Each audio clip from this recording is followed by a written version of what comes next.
셀트리온 코로나19 치료제 본격 수출 앞둬. 기우성 유럽은 신천지. 기우성 대표의 이 비즈니스 포스트에 대한 언급이 나왔어요. 같이 한번 간략하게 보겠습니다. 기우성 셀트리온 대표이사 부회장이 코로나19 치료제 레키노라의 유럽 판매 확대에 기대감을 키우고 있다. 15일 제약바이오업계에 따르면 셀트리온이 코로나19 치료제의 글로벌 3상 시험에서 효능과 안정성을 확인함에 따라 EMA 신속 심사를 통한 정식품 허가와 함께 유럽 시장 본격 수출에 속도를 낼 것이란 전망이 나온다. 탑9 결과를 발표했죠. 탑9은 임상시험 성패 여부를 판단할 수 있는 데이터를 뜻한다. 정말 탁월한 데이터를 발표했습니다. 그래서 임상 데이터에 대한 그런 내용이 있었고요. 동종조 프로그램에 대한 내용이 또 있었고요. 그리고 셀트리온 관계자는 이번 3상 톱9 결과를 토대로 FDA, EMA 등 글로벌 규제기관에 제출해 레키노라의 정식 품목 허가에 속도를 내겠다고 말했다. 밑에 보면 파키스탄 이후 우리가 지금 계약이 추가적으로 안 나고 있는데 3상 데이터가 나왔죠? 그래서 그 속도가 대한 부분이 이제 본격적으로 우리가 이제 주도권을 가져나가면서 글로벌 쇼티지 상황에 있으니까 주도적으로 끌어나갈 수가 있겠죠. 기우성 부회장은 코로나19 치료제는 완벽한 공급 부족 상황이라고 또한 언급을 하고 있습니다. 조만간 수출도 본격화할 것이다 라고 지금 언급이 되고 있습니다. 그날까지 2018님께서 물꼬를 트다 좋은 또 글을 남겨주셨어요. 같이 한번 보겠습니다. 농작물이 잘 자라기 위해서는 적당한 시기에 논에 물을 공급해줘야 합니다. 셀트리온의 논에는 많은 고수익 농작물들이 심어져 있습니다. 기존 제품들은 이제 뿌리를 튼튼히 내리고 있어 오랜 가뭄에도 잘 버틸 수 있지만 레키노라는 이제 막 심은 농작물이라 뿌리를 내릴 때까지는 자주 물을 공급해줘야 합니다. 식약처는 임상 이상 데이터의 핏값 논란으로 투여군을 제한하였고 EMA 허가도 지연되고 있습니다. 현재 대부분의 국가들에서 백신 접종을 우선하는 정책으로 치료제에 대한 관심이 부족한 것도 영향이 있지만 제한된 임상 이상 데이터에 대한 의구심 때문에 국가별 공급 계약도 지체되고 있는 것도 사실입니다. 최근의 상황을 물꼬가 꽉 막혀있는 상황으로 비유될 수 있습니다. 그러나 어제 완벽한 임상 3상 데이터를 발표함으로써 막힌 물꼬가 시원하게 트일 것으로 기대됩니다. 트인 물꼬로 물이 공급되면 레키노라는 뿌리를 튼튼히 내릴 것입니다. 이번 임상 3상 데이터 발표가 미칠 향후 이벤트들입니다. EMA 판매 허가 일정 촉진, FDA 신청, 식약처 투여 대상군 확대 및 정식 판매 허가, 중동, 아시아, 남미 등 기타 국가 승인, 변이 대응 및 CTP63 임상, 이게 32번 항체입니다. 해외 공급 계약 촉진, 해외 공급 계약 상황에 따라 연간 생산 계약을 확정할 것이고 이에 따라 향후 레키노라 매출 규모가 정해질 것으로 예상됩니다. 전 세계적으로 백신 접종률이 일정 수준 이상으로 올라가면 팬데믹을 지나 엔데믹의 시대로 올 것으로 예상하고 있습니다.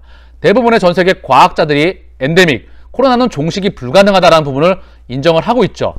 유럽연합도 EU 차원에서 이러한 엔데믹에 대처하기 위한 방안을 준비하고 있습니다.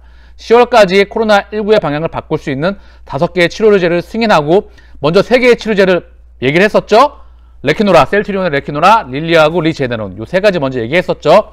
EU 차원의 공동 입찰을 통해 물량을 조달을 하고 가능하면 EU 내 생산을 우선으로 해서 회원국들에게 공평하게 분배하는 정책을 준비하고 있습니다. EU에서 대량 구매 또한 자체적으로 생산할 수 있는 시스템, 엔데믹의 시대를 준비하고 있습니다. 팬데믹 상황을 어느 정도 컨트롤할 수 있는 상황이 되면 항체 치료제를 투여할 수 있는 의료 시스템이 확보될 것으로 예상됩니다. 그때가 되면 당연히 백신보다 치료제에 더 많은 관심을 가질 것입니다. 이제 물꼬를 튼 레키노라는 모든 준비를 마치고 전 세계적인 관심을 받을 것이라 확신합니다. 최근 영국에서 코로나1 평균 확진자가 2,000명대에서 8,000명대로 폭증했죠. 백신을 80% 이상이 맞았는데 왜 그런가 봤더니 인도발 델타 변이 바이러스라고 하죠. 인도발 변이 바이러스가 대부분을 차지하고 있다고 합니다. 확진자의 90%가 인도발 변이 바이러스라고 해요. 그래서 이 백신이 이 변이에 대한 부분이 중한 능력이 백신을 맞게 되면 항체가 형성되는 거잖아요. 그래서 이 부분이 변이에 대한 부분이 대응 능력이 상당히 많이 필요한 것 같다는 그런 소식이 우리에게는 많은 사실을 알려줄 수 있겠죠. 봉쇄 조치 당초 계획보다 4주 미뤄질 듯. 영국에서 이날까지 성인 인구의 78.9%, 약 80%가 한 번 백신을 맞았고 56.6%, 57%가 백신 접종을 끝냈습니다. 2회에 맞았다는 거죠. 그런데 지금 확진자의 8,000명 중에서 90% 이상이 델타 변이 감염, 즉 인도 변이라는 거죠. 이 인도발 변이 바이러스가 기존 영국발 변이 바이러스보다 60%가 전파력이 강하다는 소식이에요. 그래서 이 백신에 대한 지금 이 부분이 사실 이게 참 앞으로 우리가 추적을 계속 해봐야 되겠죠. 그래서 이 치료제와 백신과 이런 부분은 공존을 해야 되며 팬데믹에서 엔데믹으로 가는 그런 상황이라는 거죠. 이 부분을 좀 우리가 인식하면 좋겠죠. 미국에서도 인도발 변이 바이러스가 빠르게 확산하고 있다는 소식입니다. 가을에 새로운 확산 부를 수도, 이러한 이슈가 계속 나오고 있어요. 그래서 이 코로나는 변이와의 싸움이다. 서 회장님도 말씀을 하셨죠. 이렇게 코로나가 변이가 괴롭힐 줄 몰랐다. 그래서 1가, 2가, 3가, 1세대, 2세대, 3세대 계속 변이에 대한 그런 준비가 필요하다라고 말을 하고 있죠. 셀트리온의 레퀴노라주, 단일 클론 항체, 이 하나만 갖고도 변이에 대한 능력이 대단하죠. 추가적으로 칵테일 항체, 32번 항체까지 변이에 대한 플랫폼 38개 항체를 가지고 준비를 하고 있습니다. 지금 미국에서 인도발 변이는 코로나19 감염자의 약 10%, 2주마다 2배로 늘고 있다. 그래서 미국에서도 지배적인 종이 될 것. 기존 오리지널에서 영국발 변이 바이러스가 우점종이었죠. 이게 이제 인도발 변이 바이러스로 우점종이 될 것 같다는 그런 소식입니다. 이것이 감염자의 가파른 급증을 보게 될 것이라는 뜻은 아니지만 이게 장악할 점이라면 맞다. 이 변이가 가을로 접어들면서 새로운 유행병을 촉진할 수 있다. 인도발 변이가 영국발 변이보다 약 60% 전염성이 더 강하다는 데이터를 인용했다. 그래서 이 변이가 계속될수록 이게 뭐 오리지널에서 영국발 변이, 남아공 변이 뭐 여러 가지 변이가 엄청 많잖아요. 그렇죠? 그런데 이게 인도발 변이, 또 다른 변이가 계속 나올 수 있겠죠? 그래서 이 변이가 되면 될수록 전염성, 이 부분, 전파력이 참 세지는 것 같다. 독성도 문제가 있을 수 있겠지만 결국은 인류는 이 변이와의 싸움을 계속 해나갈 것 같습니다. 즉, 팬데믹에서 엔데믹으로 간다. 이 부분은 과학자들이 지금 다 인정을 하는 부분이죠. 고로 치료제는 반드시 필요할 수밖에 없습니다. 아스트라 접종 완료했는데 확진이라니. 병원 직원 55명 무더기 감염에 베트남 발칵. 베트남에서 55명 정도가 병원 직원들이 백신을 2회 투여했는데, 아스트라제네카 백신을 2회 투여했는데 코로나에 감염되었다는 소식이에요. 그래서 사실 뭐 이게 감염에서 100% 안전한 백신은 없다. 근데 이 부분들이 계속 이슈가 나오고 있긴 합니다. 아스트라 백신을 2번 모두 접종한 것으로 알려졌다. 이런 자료에서도 볼 수 있듯이 치료제는 앞으로 계속 필요할 수 있겠죠. 이제 치료제의 시대가 도래할 수 있습니다. 왜? 어느 정도 이제 진정이 되고 나면 치료해야 되잖아요. 베드가 확보되고 나면 치료 열심히 해야 되잖아요. 정맥주사 1시간 동안 투여해서 치료해야죠. 1회 투여해서. 그쵸? 인도네시아에서도 지금 셀트리온 레퀴노라주를 대대적으로 얘기하고 있어요. 지금 제가 이 하나만 갖고 왔지만 언론에서 인도네시아에서 지금 굉장히 셀트리온의 레퀴노라주에 관심이 참 많은 것 같아요. 여기 장관이 기우성 대표와 면담을 했었죠. 그쵸? 무척 얘네들 다급해 보이는 것 같아요. 치료제 확보하려고 하는 그런 소식이 들리는데 이제 임상 3상이 본격적으로 통과가 되고 정식 승인이 되고 나면 그 이전에라도 언제든지 소식이 나올 수 있으니까 차분히 기다려 보자고요. 코비드19에 대한 약물 시험은 여전히 세계적인 회사에서 수행되고 있습니다. 최근 셀트리온이 만든 코로나19 항체 신약은 긍정적인 결과를 보였다. 그래서 한국 제약회사는 코비드19 약물이 안전하며 글로벌 3상에서 치료기간을 거의 5일 단축했다고 밝혔다.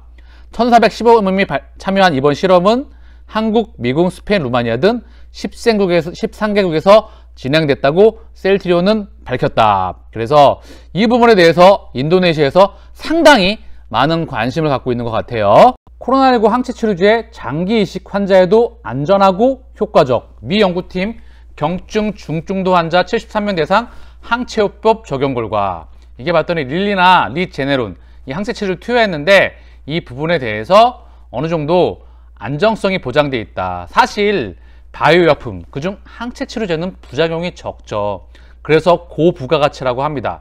원래 바이오의약품 자체가 케미컬 의약품 대비 효능은 월등하며, 왜? 정상세포와 비정상세포 중에서 비정상세포만을 공격을 하죠, 대부분. 그리고 안정성 또한 탁월하고 효능이 좋기 때문에 그래서 비싼 겁니다. 그래서 이 부분에 대해서 장기 이식 환자에도 안전하고 효과적이었다라는 그런 소식이에요. 당연히 셀트리온은 안정성에서 매우 탁월하며 효능 또한 세계적인 치료제겠죠. 그래서 보다 많은 투여범위 환자에게 투여될 수 있길 바라고, 그리고 고위험 환자군에 이제 이런 부분들이 포함될 수 있으니까 이제 경증으로도 좀 투여범위가 확대돼서 좀 보다 많은 사람들에게 좀 걱정하지 않고 일상으로 돌아갈 수 있도록, 그리고 가족과 개인의 건강을 위해서 삶으로 돌아갈 수 있도록 보다 많은 사람들에게 투여됐으면 하는 간절한 바람이 있습니다. 셀트리온에서 흡입형 치료제를 개발을 하겠다라고 이제 그런 검토한다는 소식이 나왔는데, 이거 예전에도 서 회장님이 언급을 하셨었죠. 만약에 흡입형으로 치료제가 개발된다고 한다면 정말 인류에게는 정말 크나큰 행복이 될 수 있겠죠. 이게 사실 근데 우리가 지켜봐야 되겠죠.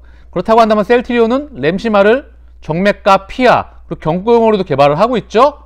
그리고 레키노라를 정맥, 이제 피하로도 좀 확대가 될 수 있으면 좋겠죠. 레키노라도 우리가 또 피하 주사 제형을 가지고 있잖아요. 여기에 만약에 흡입형으로 진짜 치료제가 개발된다고 한다면 정말 축복일 것 같아요. 이 부분은 추가적으로 지켜봐야 될 것 같고, 그리고 경구용, 이 경구용은 사실 진짜 뭐 화이자, 머크 이야기 많이 나오고 있잖아요. 근데 이게 개발이 정말 무척 어려운 것 같아요. 왜? 개발이 쉬웠다고 한다면 벌써 나올 수 있었겠죠. 아직 임상과 유효성에서 안정성에서 증명을 해야 되죠. 또한 부작용과 그리고 가격에 대한 부분이 검증이 돼야 돼요. 그리고 쉽지 않은 부분이죠. 그래서 앞으로 추가적인 확인이 필요할 것 같고요. 이 흡입형 치료제 요게 개발됐으면 좋겠는데 앞으로 좀 확인해 보자고요. 이게 셀트리온 뿐만 아니라 한국에서도 유나이트 제약, 그리고 미국에서 여러 좀 회사들이 좀 시도를 하고 있는 걸로 알고 있는데 시간이 좀 걸리겠지만 앞으로 추가적으로 좀 확인을 해볼 필요가 있겠죠. 오늘 아스트라제네카 항체 치료제에 대한 예방 효과, 이 부분에 대한 이슈가 있었죠. 그날까지 2018 우리 주주님께서 좋은 자료를 남겨주셨어요. 아스트라제네카 항체 치료제는 개발 명입니다. AZ7442. 얘는 예방 목적 2가지, 치료 목적 3가지, 총 5가지로 임상을 진행하고 있다. 9,000명 대상으로. 그래서 치료 목적 2가지, 예방 임상 2가지로 하고 있다고 해요. 근데 여기 보면 면역체계 손상 환자 5,000명 대상, 그리고 확진자에 노출된 밀접 접촉자 1,125명을 대상으로 하는 예방 임상과 치료 목적으로 경증 및 중증도, 요게 이제 치료 목적이죠. 그리고 외래 및 입원 환자 대상 치료 목적 2건. 근데 얘 항체의 특징을 봤더니 지속형 항체, 우리 몸속에서 항체가 오래도록 머무를 수 있는 지속형 항체인 것 같아요. 그래서 인체 내 약물 지속성이 길다는 장점이 있어요. 이러한 장점을 바탕으로 치료 목적뿐만 아니라 예방 임상에도 도전한 것인데 회사의 목표에는 미달했던 것 같아요. 유약 대비 예방 효과가 33%, 근데 목표 대비 좀 미달했다고 말을 했던 것 같고요. 백신과 비교되는 편의성 확보에서 SC 제형으로 개발됐는데 SC 제형 그 투여량이 정맥 주사보다는 조금 적을 것으로 생각이 된다고 합니다. 그리고 피하 주사로 작은 양을 투여해서 33% 예방 효과이면 해석학회에 따라 결과가 달라질 수 있다는 생각인 것 같아요. 이분 생각이신 거죠. 그래서 이제 항체 치료제를 받고도 밀접 접촉자나 음성인 접촉자들의 코로나19 증상이 어떻게 진행되는지가 중요할 것이라는 생각입니다. 이거는 확인이 필요하겠죠. 그래서 이 아스트라제네카 경영진이 항체 보호 정력에 고무되어 있다는 발언을 한 것으로 보아 임상을 이어갈 것으로 보입니다. 그래서 노출 후 예방 임상에서 효과가 33%라고 해서 치료 효과가 없을 것이라고 단정해서는 안 된다. 치료 효과는 치료 목적 임상 데이터가 나와야 최종 판단을 할 수 있을 것이다. 개인적인 소견을 좀 덧붙인다고 하시면 아스트라제네카 항체는 항체 지속시간을 오랫동안 유지하는 목적으로 개발되었기 때문에 치료 목적보다는 밀접 접촉자 또는 면역체계 손상자에 대한 예방 목적에 주력하고 있다는 그런 생각이시라고 좀 말씀을 하고 계세요. 그래서 면역체계 손상자가 사실 이제 백신 효과가 좀 미미한 경우도 있고 이게 좀 면역력이 떨어지잖아요. 그래서 이러한 사람들이 전 세계적으로는 수천만 명, 백신으로는 매출 규모가 미미할 수 있겠지만 항체 치료제로는 매출 규모가 클 수 있기 때문에 이런 사람들이 주요 타깃이 아닌가라고 지금 말씀을 하고 있었던 것 같아요. 그쵸? 이 좋은 자료를 남겨주셔서 감사합니다. 제 청취자님께서 좋은 글을 댓글로 남겨주셨어요.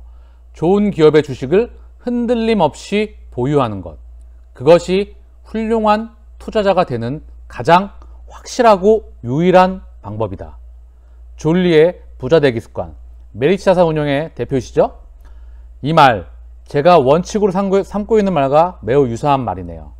투자자로서 가져야 될 정말 중요한 원칙이라고 생각합니다. 좋은 기업의 주식을 흔들림 없이 보유하는 것, 그것이 훌륭한 투자자가 되는 가장 확실하고 유일한 방법이다. 여기서 우리가 체크해야 될 게 있겠죠? 좋은 기업을 발굴해낼 수 있는 능력이 필요하겠죠. 그러려고 한다면 그 분야에 대한 막대한 엄청난 공부가 필요하겠죠. 좋은 기업을 발굴하려고 하는 노력이 필요할 것 같아요. 누가 좋다더라가 아니라, 그쵸? 같이 한번 또 공부를 계속 하자고요. 그리고 기업 가치를 산정할 수 있어야 되겠죠? 왜? 이게 싼지 비싼지, 그리고 언제까지 투자가 가능할 수 있을지, 그쵸? 그때까지 동행해야 되잖아요. 그리고 투자 시기, 기업 가치 산정과 맞물리기도 하고요. 또한 경제 분석과 시황, 이런 부분들과 또 연동이 되겠죠. 왜?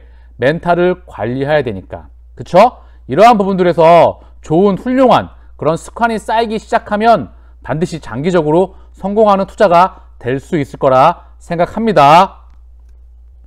기사 하나씩 보고 갈까요? G7 문제는 중국이야. 40조 달러 풀어 견제에 나선다. 중국을 지금 견제에 나서기 위해서 미국이 G7을 구성해서 연합해서 다시 패권 전쟁을 하려고 하고 있습니다. 중국 정조준 공동성명을 발표, 공동성명에 대한 대만해협 평화안전, 사상 처음으로 포함돼 중 사이비 다자주의 반발. 그래서 미중 패권전쟁, 이게 지금 사실 너무나 큰 이슈가 되고 있잖아요. 계속해서 끊임없이 잠잠해 있지만 언제든지 시장에 노이즈를 불러올 수 있죠. 그 시장에 불러올 수 있는 노이즈 중에 체크해야 될 게 환율이거든요. 중국이 위안화 가치를 급속도로 떨어뜨리면 전쟁은 긴급하게 이루어지는구나 라고 보시면 돼요. 왜? 위안화가 급속도로 절하가 되면 전 세계 금융시장이 첫 번째로 무척 흔들립니다. 그 이유를 말씀드리려고 한다면 시간이 좀 길어지니까 추후 기사를 보면서 끊임없이 얘기를 해드릴게요. 수출 경쟁하는 국가들이 먼저 흔들리기도 하고요. 그리고 금융시장에서 중국이 막대하게 위안화랑 중국 자금들이 많은데 이 신흥국에 투자했던 자금들이 흔들릴 수가 있어요. 여러 가지 이유가 있겠지만 추가적으로 오늘은 미국 중앙은행과 미국 패권 전쟁 위주로 말씀을 드릴게요.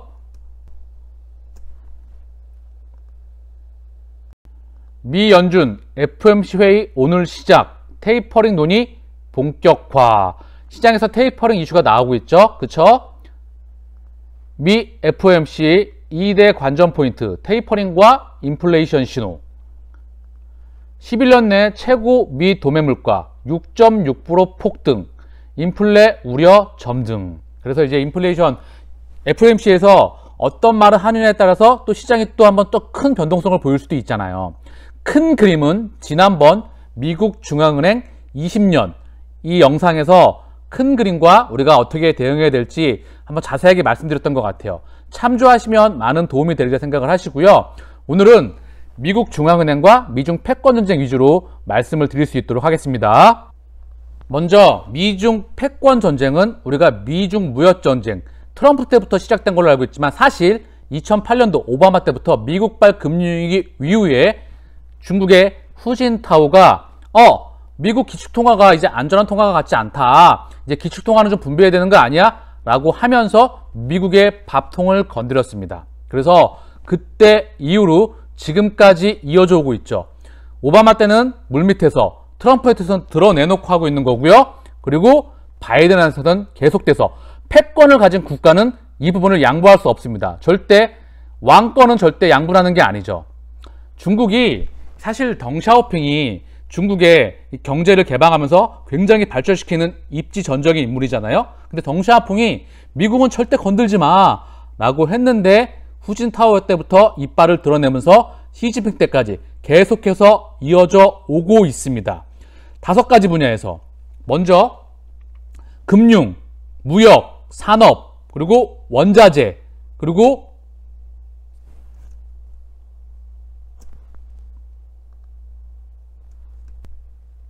인재, 이러한 분야에서 사실은 패권 전쟁을 하고 있는 거죠. 겉으로 드러나는 건 무역 전쟁을 먼저 시작했죠. 그게 이제 기술 패권, 5G, 화웨이에 대한 제재와 반도체 기업들에 대한 제재, 이 반도체에 대한 기업들에 대한 미국 기업들의 무차별적인 제재로 인해서 사실 이 반도체 쇼티지, 반도체가 가격이 급등한 이유도 있어요. 왜? 중국이 반도체를 사실은 생산을 많이 하고 있는데 이 공급에 대한 축소가 되다 보니까 전 세계 글로벌 반도체 공급이 부족해 되는 부분도 큰 역할을 차지하고 있죠. 또한 기술의 패러다임도 충분히 있는 부분이에요. 이게 현재 반도체 가격과 자동차, 반도체 없는 부분에 대한 또 하나의 큰 이유를 차지합니다. 연결시켜서 말씀을 드리는 거고요. 무역 패권, 기술 패권, 그게 이제 금융 패권으로 넘어가는 부분도 있을 수가 있습니다. 그런데 중요한 건 사실 패권 전쟁은 크게 5가지예요. 군사력과 경제력, 2가지 카테고리 중에서 군사력은 싸움을 제일 잘해야 되겠죠. 경제력에서는 무역, 산업, 그리고 원자재, 인재, 이 중요한 부분에서 경제 전쟁과 이런 부분이 일어난다는 거죠. 이제 핵전쟁을 할 수가 없어요. 달러, 이런 부분으로 공격을 하는데 이게 예전 같지는 않은 것 같아요. 예전에 미국과 소련이 전쟁을 했었죠. 미국과 소련, 미국과 일본, 이런 부분도 있었죠. 일본도 대패하고 소련도 대패했었죠. 미국이 매우 강성한 국가였었을 때. 소비에트 연방공화국이 해체가 됐잖아요. 이때 미국은 어떠한 방식을 했냐? 고금리, 강달러, 그리고 보호무역, 그리고 인프라 투자, 경제 성장률 게임을 했었죠. 그래서 소련이 같이 경제 성장률 게임을 하다가 퍼지게 됩니다. 그리고 고금리와 강달러로 미국은 무차별적으로 기축통화의 지위를 이용을 해서 소련을 경제적으로 무너뜨렸죠. 이러한 전쟁 방식을 했었는데 최근에 이게 조금 미국의 경쟁력이 약해지면서 중국이 많이 컸죠. 춘추 전국 시대로 돌아가는 것 같아요.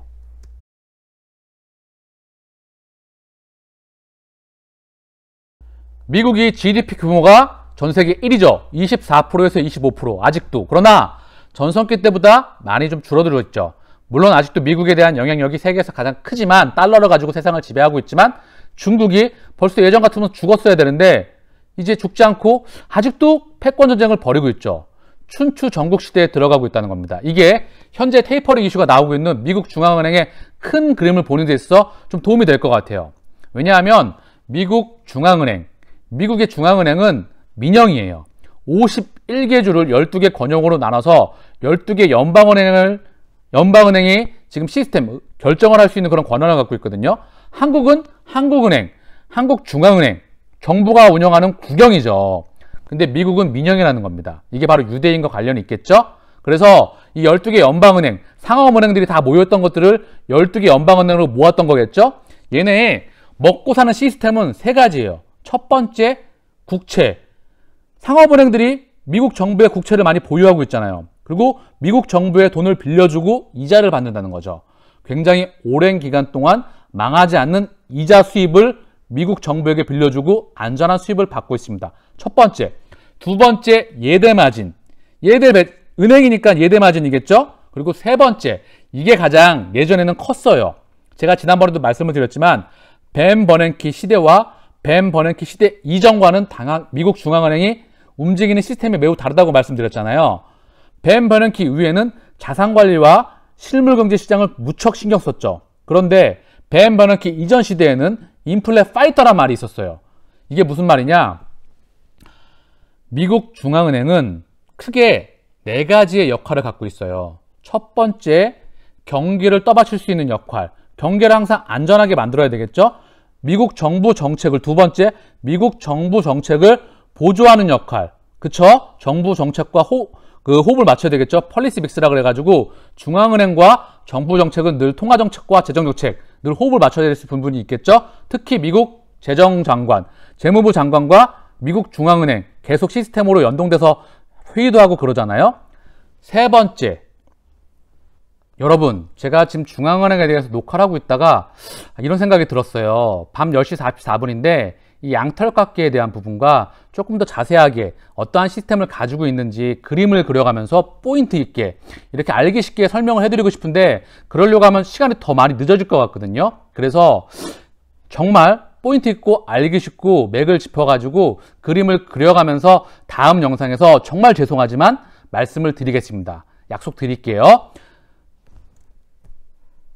마지막으로 셀트의 큰 그림 항상 확신 가지시고 동행하시면 됩니다.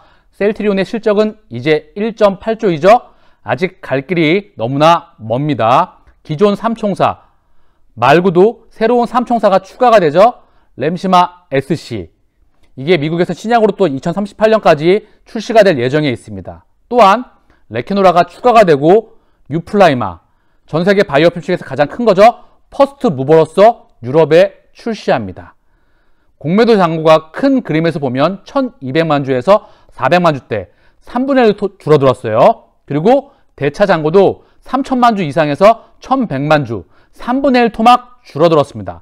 최대 3200만 주까지 갔었죠. 큰 그림에서 보면 우리는 목적지에 반드시 도착합니다.